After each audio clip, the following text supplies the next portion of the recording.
Hello, everyone. I'm going to be doing Prince William and Kate Middleton's Synastry chart today. It's been a long time coming, so I'm finally getting around to it.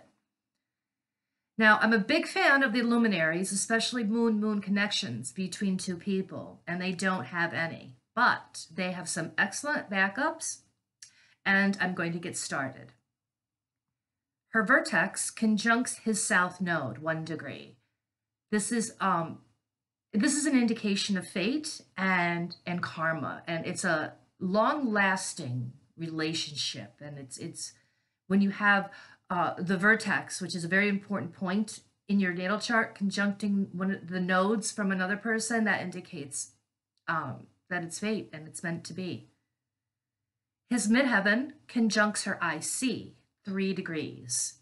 This is also very powerful, because now we have the angle of one of him conjuncting again the angle of her. So we have the midheaven, which represents the career and your public persona, and her IC. The IC is on the cusp of the 4th house, and that represents the home and the family. So we have a very powerful connection here.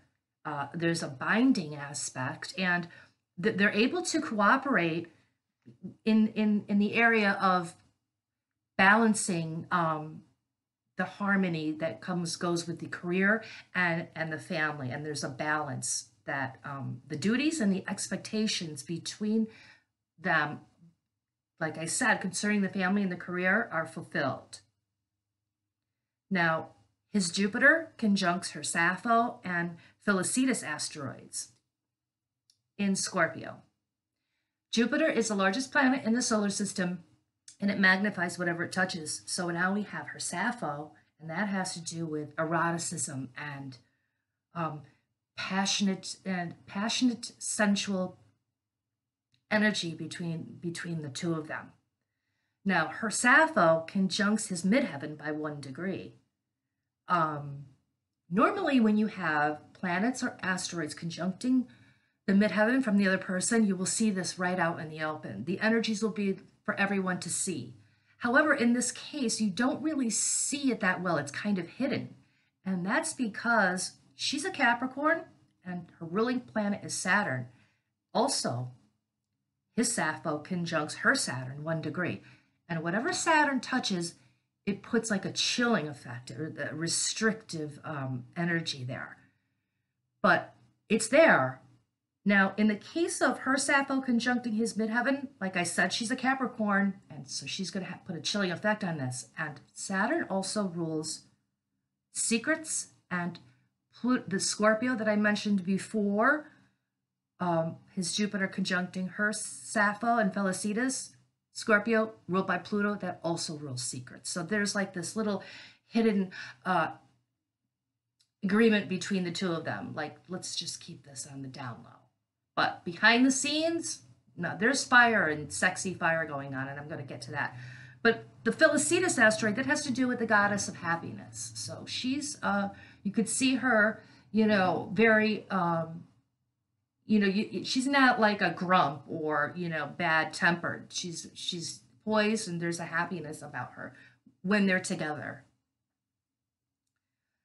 Now, her Bacchus, Mira, conjuncts his Lilith and the ascendant and his point of fortune, 1 degree.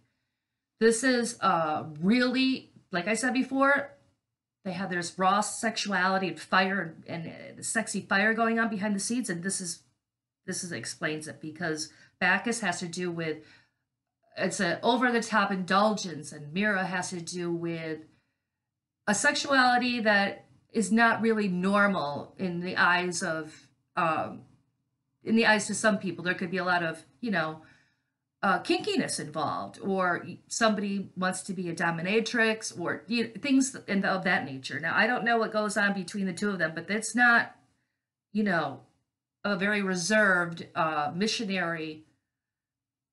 I'm sure they've tried every single position, but it's conjuncting his Lilith, and that has to do with raw sexuality. So, and the Bacchus and Mira conjuncting his point of fortune, The point of fortune is like a mini Jupiter, and it magnifies the energies of whatever it touches. So these two are, they've got some big time, sexy, passionate interactions. Now, his Chariklo conjuncts her Chiron 1 degree, and her Eros, that has to do with eroticism. His Valentine also conjuncts her Chiron. So this is really nice. Chariklo was married to Chiron, and this is a possible soulmate connection. So this is another really nice backup. Her Night conjuncts his vertex 1 degree, and his Night in Tyche conjuncts her ascendant 0 degrees. So this is like a double whammy, because we have her Night conjuncting his vertex. Like I've said before, the vertex is a very important point in a synastry chart. It's like a second descendant, and Night is self-explanatory. He has her back. He will always be there and be devoted. And I'm sorry, her Night conjuncting his vertex. She will always be devoted, and she has his back. But it's the same thing on his end as well, because, like I said, his Night conjuncts her ascendant 0 degrees. So we've got this double whammy where they both have each other's backs, they're both devoted, and they are loyal. Now, his Tyche conjuncts her ascendant, and that has to do with money. So we have this Knight in shining armor, a rich Knight in shining armor, and those are the energies that he brings to her. Some of them, because there's more in the synastry chart between them. Now, this is really cool, because when I saw this, I was like, again, this is a great indication of fate. And like, it's just really cute. I've never seen this before. Her king asteroid conjuncts his moon 0 degrees in the 7th house. And the 7th house rules committed relationships. So she makes him feel like a king. And he is emotionally, happy about this arrangement, because, the king conjuncting his moon, the moon is a very important luminary in a synastry chart, and it's at 0 degrees. So her queen conjuncts his sun 3 degrees. So her queen conjuncting his sun, he illuminates the energy of her being a queen. He sheds the light on it, and he makes her feel like a queen, and the two of them together, we've got 2 luminaries involved here, the sun and the moon, and queen and king. So this is excellent, and it's more fated, a more fated indication to me, and they probably will become king and queen one day. Now, his Ascaphalus conjuncts her descendant and the point of fortune 0 degrees. The descendant, very important angle. Ascaphalus has to do with storytelling and being a gossip, and when people like gossiping, storytelling. So they have a lot. He tells her a lot of things. She knows all of his secrets, everything about the family, everything that went on, and he probably says to her, "Oh, and I forgot to tell you this, and don't tell anybody this." But that's another energy of this asteroid in between the two of them in the relationship. Now, her Juno falls in his 12th house, and Juno is the wedding asteroid. This is the best overlay to have in a synastry chart, because it's rare, and in marriage it's a very committed and soulful connection, and devoted. There's a strong spiritual connection involved with healing, emotional healing from the person that has experienced trauma, and that person would be him, because it's in the 12th house. There's a subconscious maybe pain or trauma that gets healed with this Juno overlay in the 12th house. It's a really nice placement. Now, his Fantasia conjuncts her IC, and like I said before, the IC is on the cusp of the 4th house that rules the home and the family, and Fantasia has to do with fantasy. So there's a lot of fantasy involved, obviously, because they are of royalty, and not many people get to live this sort of lifestyle. So now I'm going to get to some planetary aspects, and this one, his Jupiter trines her moon 2 degrees. This is an excellent backup to uh, negate, or not to negate. It's an excellent backup to help ease the fact that there aren't any moon-moon connections between the two of them. But Jupiter trining the moon is wonderful because, and it's at 2 degrees, which is really tight. And his Jupiter is in the 4th house that rules the home and the family, and it trines her moon in the 7th house of committed relationships.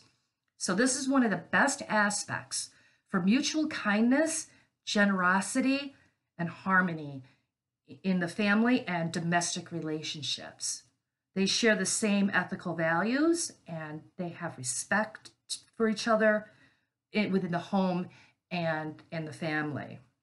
And they share the same cultural and religious and educational interests as well, because Jupiter rules travel and religion and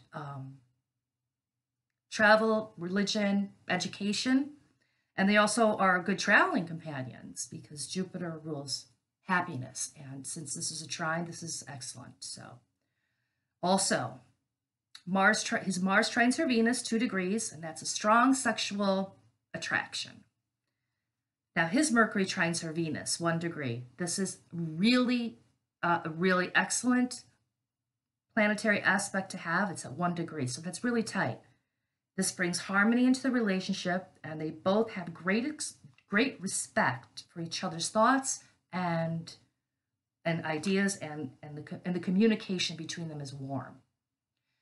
So this is all I have, and I hope you enjoyed this interpretation, and I will be back again soon with more. So hit the subscribe button if you're interested in hearing about those. Have a nice day.